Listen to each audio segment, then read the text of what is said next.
चरित्रहीन। जी कहिए ना, मैं हर शर्त मानने को तैयार हूँ। ठीक है फिर आप अपना बंगला हमारे बेटे के नाम कर दीजिए और सड़क वाली जमीन भी। वैसे भी आपका बेटा तो कौन सा इस छोटे शहर में रहने वाला है, आगे चल के वो किसी और को बेच दे, इससे अच्छा कि आप हमारे नाम ही कर दीजिए। पर अच्छा ठीक है, लेकिन बारात आने पर ही मैं ये पेपर साइन करूँगा। ठीक है, पर ये बात हमारे और आपके बीच ही रहनी चाहिए।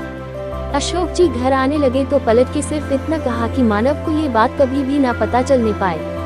अशोक जी आप निश्चिंत रहिए। अब इधर रमा की माँ अशोक जी का बेसब्री से इंतजार कर रही थी, बल्कि घर की चौखट पे टिक गई थी। अशोक जी को आता देख जैसे ही उनके पास जाने का सोचा तो उन्होंने आंखों से सब ठीक होने का इशारा किया। रमा की माँ के कदम वही रुक गए, पर अनहोनी की आशंका उनको हो चुकी थी। रमा ने अपने माँ पापा के चेहरे की बेचैनी को भांपते हुए माँ से पूछा, क्या हुआ माँ? कुछ तो नहीं? कुछ भी नहीं। ऐसे क्यों पूछ रही है? बेटा कोई बात नहीं, बस तू कल चली जाएगी ना, बस यही सोच रही थी कि तब कैसे रहूंगी।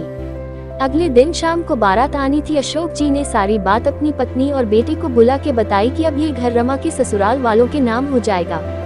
तो रमा की माँ ने कहा, लेकिन हम कहाँ जाएंगे जी, और मुन्ना भी अभी पढ़ ही रहा है।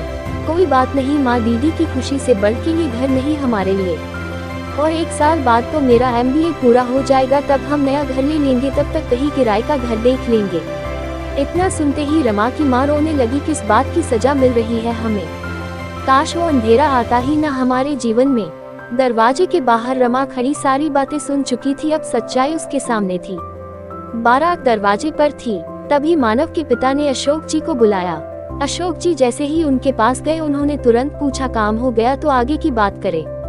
तभी पीछे से रमा की आवाज आई, हाँ हो गया अंकल जी, पुलिस खड़ी है आपके स्वागत में। मानव के पिता का गुस्सा 7वें आसमान पे था। उन्होंने बोला, लड़की तुम्हारी इतनी हिम्मत कि हमारी बेइज्जती करो, चरित्रहीन कही कि इसीलिए 2 बार तेरी शादी कटी। तुझसे कौन शादी करेगा जो पहले ही अपनी इज्जत गवा चुकी हो। वो तो तेरे बाप पे तरस खा के हम तैयार हो गए थे शादी के लिए। अगर तेरा सच यहाँ लोगों को पता हो जाए तो कोई तुझसे शादी नहीं करेगा, जीवन भर कुंवारी ही रह जाएगी, समझी?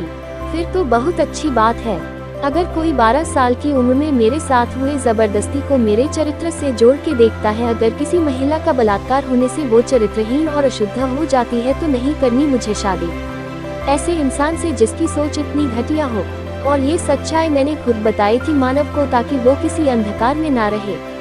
रिश्ते की शुरुआत सच से हो, पर मुझे नहीं पता था कि आप बाप बेटे सच जान के उसका ऐसा फायदा उठाएंगे।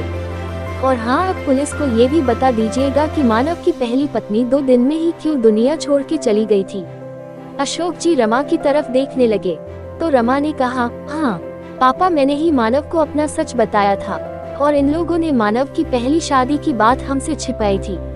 पापा ये घर आपका था और आपका ही रहेगा। माँ रो वो नहीं, तब मैं छोटी थी, मुझे चारों तरफ अंधेरा और हर कोई गलत ही देख रहा था। जिसने जैसे बोला मैंने वही किया, और गलत के लिए आवाज नहीं उठा पाए। पर अब नहीं, अब मैं गलत बर्दाश्त नहीं करूँगी। क्यों सिर्फ और सिर्फ औरत के ही चरित्र की परीक्षा होती है। वो मेरे जीवन का अंधेरा था जो अब झट चुका है। अब मैं अपने डर पे जीत चुकी हूँ। माँ, क्या बिना शादी के एक औरत समाज में सम्मान नहीं पा सकती? क्या औरत सिर्फ शादी करके ही पूरी हो सकती है? नहीं ना, मैं इस विवाह से इनकार करती हूँ।